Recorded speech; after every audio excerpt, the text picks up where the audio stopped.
নমস্কার, CNN 24 এর শান্ত সংবাদে আমি আলপনা আপনাদেরকে স্বাগত জানাচ্ছি। প্রথমে সংবাদ শিরোনাম।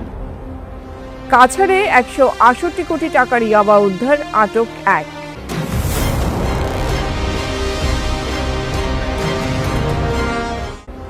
শিলচর বাইপাসের পাশে নিখোঁজ যুবকের মৃতদেহ উদ্ধার।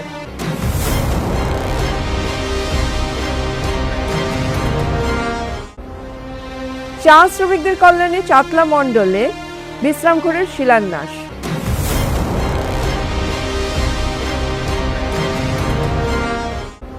উৎসাহ উদ্দীপনার সঙ্গে পালিত সনাতনী ধর্মাবলম্বীদের ঝুলন উৎসব।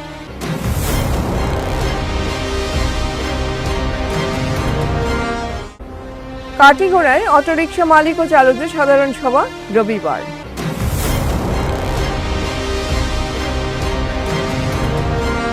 এবারে সংবাদ বিস্তারিত। আন্তঃরাজ্য মাদক পাচার চক্রের বিরুদ্ধে বড়সড় সাফল্য পেল অসম রাইফেলস ও ডিরেক্টরেট অফ রেভিনিউ ইন্টেলিজেন্স। যৌথ অভিযানে বাজেয়াপ্ত করা হয়েছে লক্ষ্মীপুরের জিজাং পাহাড় এলাকায় 168 কোটি টাকা মূল্যের ইয়াবা ট্যাবলেট। আসাম রাইফেলস জানিয়েছে, গোপন সূত্রে প্রাপ্ত তথ্য অনুযায়ী এই অভিযানে 60 কেজি ওজনে 5,60,000টি মাদক ট্যাবলেট উদ্ধার করা হয়।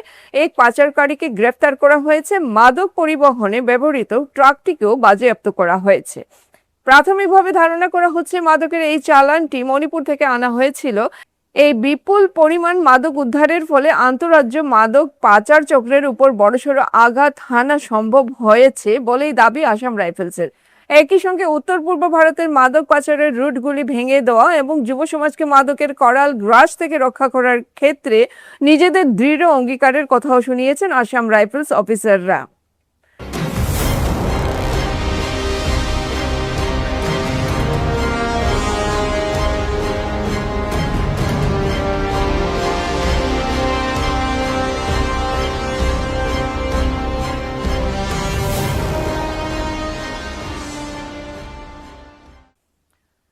শিলচর বাইপাস সংলগ্ন সৈয়দপুর এলাকায় যুবকের মৃতদেহ উদ্ধার হলো। তাকে সৈয়দপুর দ্বিতীয় খণ্ডের বরবন্ত রায় পাড়ার বাসিন্দা নীলোৎপল রায় ওরফে নীলু বলে শনাক্ত করা হয়েছে। কীর্তনে যাওয়ার কথা বলে মঙ্গলবার সন্ধ্যায় তিনি বাড়ি থেকে বেরিয়েছিলেন, পরে আর বাড়ি ফেরেননি। বৃহস্পতিবার সৈয়দপুরে রাস্তার পাশের জমিতে তার মৃতদেহ উদ্ধারের ঘটনায় চাঞ্চল্য ছড়িয়েছে। খবর পেয়ে পুলিশ ঘটনাস্থলে পৌঁছে মৃতদেহ উদ্ধার করে ময়নাতদন্তের জন্য শিলচর মেডিকেল কলেজের মর্গে পাঠিয়েছে। মৃত্যুর কারণ অনুসন্ধানে পুলিশের তদন্ত অব্যাহত রয়েছে। ঘটনা হয়েছে গিয়া কালকে আমার দাদা ঠিক সন্ধ্যা 6:30 নাগাদ ঘর থেকে বাইরেছিল। ঘর থেকে বাইরের পরে আমরা পরিবারের মানুষ রাতে 12টা বাজে গেছে, তান্ডে কলও করা গেছে, কলের মধ্যে ফোনের মধ্যে কলও ঢুকছে। তারপর তাই পুরা রাত্রটা আইসুন না হওয়ায় আমরা কিতা করছি, সকালে মানে খুঁজাখুঁজি করছি, আত্মীয় স্বজনকে ফোন করছি, দেখা যায় কেউ বাসাত গেছুন না। তারপর আমরা তান্ডে আর কি খুঁজাখুঁজি করার লাগে বাইর হয়েছি। আর তার মাঝে ভাবছি একটা মিসিং কমপ্লেন দিতাম, তো কমপ্লেনটা দেওয়ার যাইরাম আর কি আমরা। আর যাওয়ার রাস্তার মধ্যে দেখা যায় যে তার বডির খাপড় উপর ফেলায়। তারপর তো বডিটা দেখা গেছে না, কারণ জলের নিচে আছিল বডিটা। আমরা গেছি কি থানার মধ্যে যাওয়ার পরে আমরা ওই জায়গার স্থানীয় মানুষরা খুঁজার টানরে হঠাৎ করে দেখা যায় জলের মধ্যে বডিটা দাঁড়ালো অস্ত্র দিয়ে টানলে মারা হয়েছে। আর দেখুন একদম অসহায় মানুষ, একদম কেদা কইতাম তানের লগে 2জন মেয়ে আছে, একজন ছেলে আছে। তো তানের যে এইভাবে হত্যা করা হয়েছে নির্মমভাবে, আমরা এটা উপযুক্ত বিচার চাই। আর প্রশাসনের কাছে অনুরোধ করি আর যে এটা ফাস্ট ট্র্যাক আদালতের যেটা করা হোক, যারা যে এইভাবে তারা হত্যা করছে তারা ফাঁসি চাই আমরা। ঠিক আছে, তাই এমনি তো কৃষিকাজের লোকের সঙ্গে জড়িত আসলা, আর এমনি পার্ট টাইম হিসাবে তাই একটু চানাচুরিয়ে ব্যবসা করতা, 12 মজা যেটা গাড়ি নিয়া এটা বেচা কিনা করতা। না কথা হয়েছে না। চা শ্রমিকদের কল্যাণে বড় উদ্যোগ। চা শ্রমিক আশ্রয় যোজনার চাতলা মণ্ডলের বিভিন্ন গ্রাম পঞ্চায়েতে নির্মাণ করা হবে একাধিক বিশ্রাম গৃহ। বুধবার বরাখাই ঘুঙ্গুর জিপির বরাখাই চা বাগানের বনদুর্গা মন্দির সংলগ্ন এলাকায় একটি নতুন বিশ্রাম ঘরের শিলান্যাস করেন বিধায়ক কিশোর নাথ। সঙ্গে ছিলেন বরাখাই চা বাগানের ম্যানেজার ওম প্রকাশ সিং। চাতলা দুর্গাকুনা জিপির দুর্গাকুনা চা বাগান এবং চড়াবাড়ি চা বাগানেও নতুন বিশ্রাম গৃহের শিলান্যাস করা হয়। ওই অনুষ্ঠানে বিধায়ক কিশোর নাথের সঙ্গে উপস্থিত ছিলেন বিডিও জাহিরুল হাজারিকা, বিজেপির চাতলা মণ্ডল সভাপতি মানব সিং, বরাখাই চা বাগানের ম্যানেজার ওম প্রকাশ সিং প্রমুখ। বিধায়ক নাথ সেখানে শ্রমিকদের বিভিন্ন সমস্যা ও অভাব অভিযোগের কথা শোনেন। তিনি তাদের সমস্যাগুলি দ্রুত সমাধানের আশ্বাস দেন। চা বাগান এলাকার শ্রমিকদের কথা বিবেচনা করেই বিশ্রাম ঘর বা ধূপ ঘর নির্মাণের এই উদ্যোগ বলে জানান তিনি। এমএলএ কিশোরনাথ মহাশয়, আপনাকে জানাই স্বাগতম।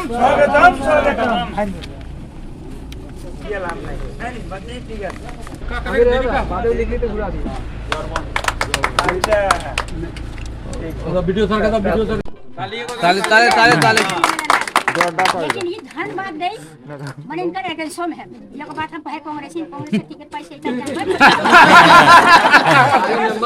आगे कांग्रेस मेंबर ओ भाई हमारा वोट डाली तो दिया तो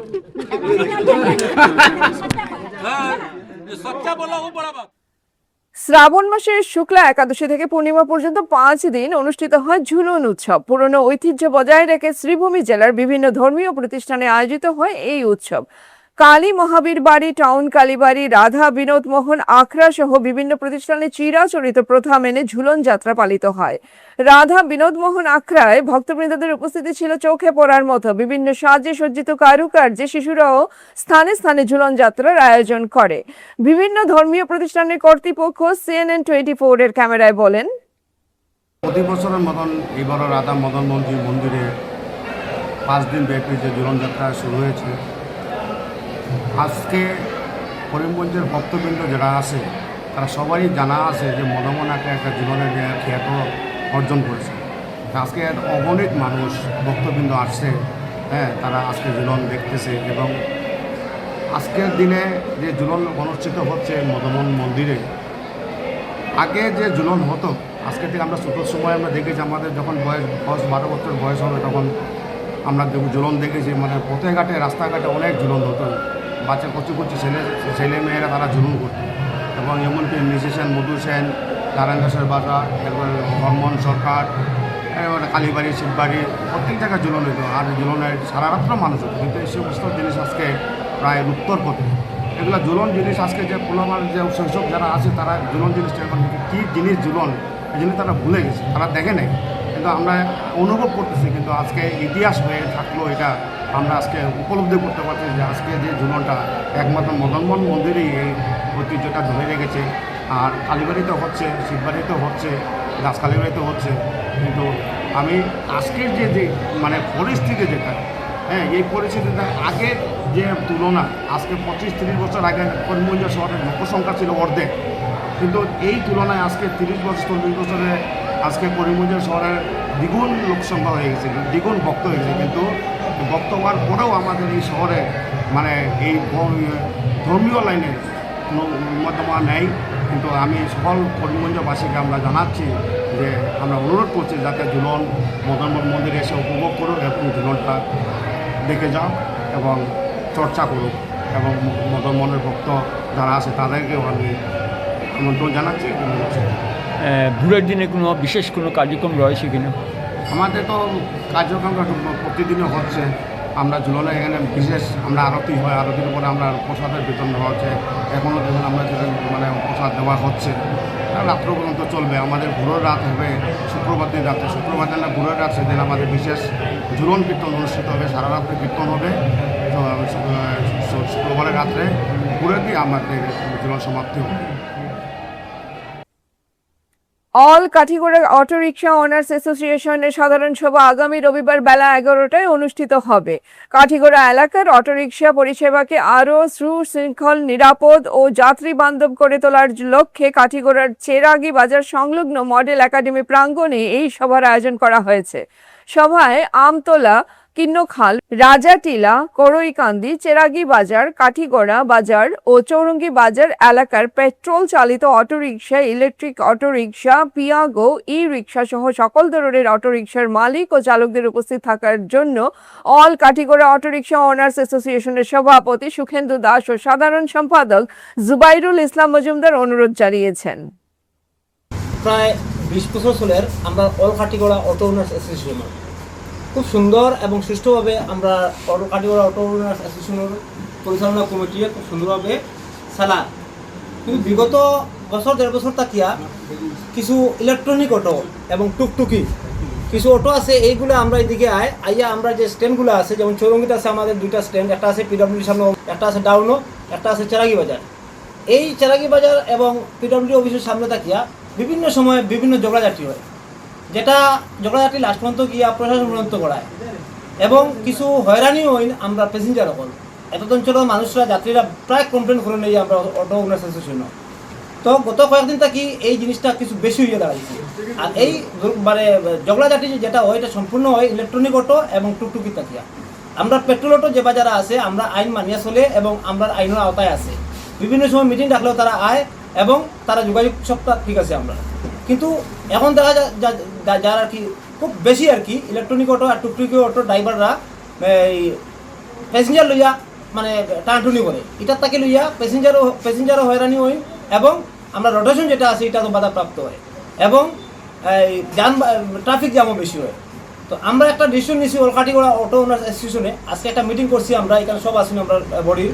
তো আজকে একটা ডিসিশন আমরা নিছি, আগামী রবিবার 11টার সময় আমরা লাঠিমারা মডেল একাডেমি অলকাটিগড়া অটো ওনার্স অ্যাসোসিয়েশনের পক্ষ থেকে একটা সাধারণ সভার আয়োজন করা হইব। এই সভাত আমরা অলকাটিগড়া অটো ওনার্স অ্যাসোসিয়েশনের প্রত্যেক ড্রাইভার এবং অটো মালিক যাতে উপস্থিত থাকুন এবং এই মিটিংও আমরা ফয়সালা এটা নিব, এটা যাতে সর্বসম্মতিক্রমে মানিয়ে নেই। যদি অ্যাটেন্ড না থাকুন আর পরবর্তীতে যদি এটা লইয়া আর্গুমেন্ট করুন, অবজেকশন করুন বা কোনো ঝগড়াঝাটি করুন, সম্পূর্ণ যারা করবা তার দায়ী থাকবা। কাছাড়ের বরখলা সমষ্টির বড়রামপুর জিপির অধীন উদয়পুরে রাস্তা নেই বললেই চলে, তাতে যাতায়াতে প্রচন্ড অসুবিধা হচ্ছে স্থানীয় চা বাগান শ্রমিকদের। এ নিয়ে ক্ষোভ প্রকাশ করে তারা বলেন, দীর্ঘদিন ধরে রাস্তার অবস্থা খারাপ হলেও এর কোনো সমাধান হচ্ছে না। কর্দমাক্ত ও ভাঙাচোরা রাস্তা পেরিয়ে হাট বাজার, স্বাস্থ্যকেন্দ্র সহ বিভিন্ন স্থানে যাতায়াত করতে হয়। সমস্যায় উদয়পুর পাঠশালার ছাত্রছাত্রীরাও। শ্রমিকরা জানান, নির্বাচনের আগে রাস্তা সংস্কার সহ বিভিন্ন বিষয়ে প্রতিশ্রুতি দেওয়া হলেও এখন আর সেই প্রতিশ্রুতির বাস্তবায়ন দেখা যাচ্ছে না। বিধায়ক কিশোরনাথের বিরুদ্ধেও ক্ষোভ প্রকাশ করেন তারা। পাশাপাশি বড়রামপুর জিপি সভাপতি মহেন্দ্র সিং এর ভূমিকা নিয়েও প্রশ্ন তুলেছেন স্থানীয়রা। তাদের অভিযোগ, এলাকার গুরুত্বপূর্ণ এই সমস্যার প্রতি যথেষ্ট গুরুত্ব দেওয়া হচ্ছে না। রাস্তার বেজানি অসুবিধা আমরার, কিন্তু এখন আমি কইম আমরার রাজ্যের মুখ্যমন্ত্রী যে আমরা রাস্তা ইয়া দেখবো, এরপরে কিচনরাত আপনার এমএলএ তান্ডে আমার অনুরোধে আর কিতা আইয়া আমরা রাস্তা দেখবো। আমরা স্বাস্থ্য কেন্দ্র হসপিটাল একটা আছে, আমরা বাচ্চা কাচ্চা খুবই অসুবিধা হয়। এরপরে গর্ভবতী মহিলারা যাওয়া আওয়া খুব অসুবিধা। আমরার বাচ্চাটা স্কুলে যাইবার লাগি খুব অসুবিধা, হাতও চপ্পল লইয়া স্কুল যায়। এটা আমার অনুরোধ, আপনারা ইয়া রাস্তাটা দেখুন। আমরা ভোট দিতে সময় তো কেউ না করি না যে আমরা ভোট দিতাম না কইয়া। কিচননাথে আমরা ভোট দিছি বস্তা বলিয়া সারা গাঁয়ের মানুষ, কিন্তু একদিন আইয়া টাইম দেখছেন না আমরা রাস্তা। এখন তার মানে এইও আমরা অনুরোধ আছে আমরা আইয়া রাস্তাটা টাইম দেখিয়া যায়। পবিত্র ঈদে মিলাদুন নবী উপলক্ষে আগামী শনিবার সোনাই আলিয়া মাদ্রাসায় অনুষ্ঠিত হবে হামদ ও নাতে রাসুল মেহফিল। মাদ্রাসার ছাত্র কমিটির ব্যবস্থাপনায় বাদ মাগরিব থেকে রাত 12টা পর্যন্ত বিভিন্ন কর্মসূচির মধ্য দিয়ে মেহফিল অনুষ্ঠিত হবে। সভাপতিত্ব করবেন মাদ্রাসা পরিচালনা কমিটির স্থায়ী সভাপতি শাহ সুফি আলহাজ আমিলুন নবী চৌধুরী বাগপুরি। অনুষ্ঠানের প্রস্তুতি ও কর্মসূচি নিয়ে আজ বৃহস্পতিবার মাদ্রাসার প্রেক্ষাগৃহে আয়োজিত এক সাংবাদিক সম্মেলনে বিস্তারিত আলোচনা করেন সোনাই আলিয়া মাদ্রাসার মুহাদ্দিস মৌলানা রফিক উদ্দিন, মুফতি মোহাম্মদ উল্লাহ বারবইয়া সহ অন্যান্যরা। এ উপলক্ষে ধর্মপ্রাণ সর্বস্তরের মানুষের উপস্থিতি ও সার্বিক সহযোগিতা কামনা করেছেন তারা। এই মাদ্রাসার সঙ্গে জড়িত অনেক ব্যক্তি কমিটির তত্ত্বাবধানে ছিলেন, অনেক আমাদের আসাতিজা কেরাম যারা এই মাদ্রাসায় খেদমত করে গেছেন। অনেকে এই জমিন ত্যাগ করে পরলোক গমন করেছেন। তাহাদের রুহের মাগফিরাতের উদ্দেশ্যে এবং আল্লাহর হাবিব সাল্লাল্লাহু আলাইহি ওয়াসাল্লামের ঈদে মিলাদুন নবী সাল্লাল্লাহু আলাইহি ওয়াসাল্লাম উপলক্ষে সোনাই আলিয়া মাদ্রাসা ছাত্র কমিটির তত্ত্বাবধানে আগামী শনিবার 29 অগাস্ট বাদ মাগরিব হইতে রাত্রি 12 ঘটিকা পর্যন্ত মাদ্রাসার স্থায়ী সভাপতি অলিয়ে কামিল আলহাজ হজরত শাহ সফি জমিলুন নবী চৌধুরী বাগপুরি সাহেব কিবলা মাদ্দাজিল্লাহুল আলীর সভাপতিত্বে মাদ্রাসা প্রাঙ্গণে নাতে রসুল হামদ ও নাতে রসুল মহফিল অনুষ্ঠিত হইবে। আপনারা যে যেখান থেকে দেখিতেছেন এবং আপনাদের দায়িত্ব যে আপনারা আমাদের এই দাওয়াতনামা, এই দাওয়াতের বার্তা আপনাদের প্রত্যেকের কাছে, প্রত্যেকের গ্রুপে আপনারা শেয়ার করে আমাদের তরফ থেকে, ছাত্র কমিটির তরফ থেকে আমরা মাদ্রাসার পুরাতন ছাত্র এবং নতুন ছাত্র প্রত্যেকে আহ্বান জানাই এবং দাওয়াত দিতেছি যে আপনারা উক্ত সময়ে আগামী 29 আগস্ট 2026 ইংরেজি বাদ মাগরিব হইতে রাত্রি 12 ঘটিকা পর্যন্ত মাদ্রাসা প্রাঙ্গণে যে মহফিল অনুষ্ঠিত হইবে, এই মহফিলে প্রত্যেকে হাজির থেকে ঈদে মিলাদুন্নবী সাল্লাল্লাহু আলাইহি ওয়াসাল্লাম মহফিলকে আপনারা সার্থক ও সুন্দর করে তুলবেন। আজকের বিস্তারিত সংবাদ এখানে সমাপ্ত হলো। ধন্যবাদ।